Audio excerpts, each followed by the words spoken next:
శ్రీ సరస్వతి ద్వాదశనామ స్తోత్రం. సరస్వతీమయం దృష్ట్వా వీణా పుస్తకధారిణి హంసవాహ సమాయుక్త విద్యాదానకరి మమ. ప్రథమం భారతీనామ, ద్వితీయం చ సరస్వతి, తృతీయం శారదాదేవి, చతుర్థం హంసవాహన, పంచమం జగతీఖ్యాతం, షష్టం వాగీశ్వరి తథా కౌమారి, సప్తమం ప్రోక్తమష్టమం బ్రహ్మచారిణి, నవమం బుద్ధిదాత్రి చ, దశమం వరదాయిని, ఏకాదశం క్షుద్రఘంట, ద్వాదశం భువనేశ్వరి. బ్రాహ్మీ ద్వాదశనామాని త్రిసంధ్యాం యః పఠేన్నరః సర్వసిద్ధికరీ తస్య ప్రసన్నా పరమేశ్వరి. సామే వసతు జిహ్వాగ్రే బ్రహ్మరూప సరస్వతి.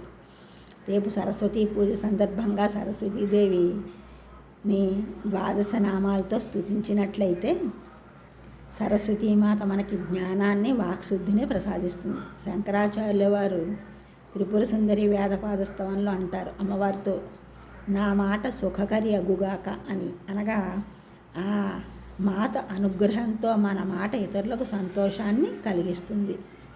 ఈ ఛానల్ చూసిన వారందరూ కూడా సబ్స్క్రైబ్ చేయండి, షేర్ చేయండి, లైక్ చేయండి, కామెంట్ చేయండి. సబ్స్క్రైబ్ చేసిన వారందరికీ కూడా కృతజ్ఞతలు, షేర్ చేసిన వారు, లైక్ చేసిన వారు, కామెంట్ చేసిన వారందరికీ కూడా ధన్యవాదములు.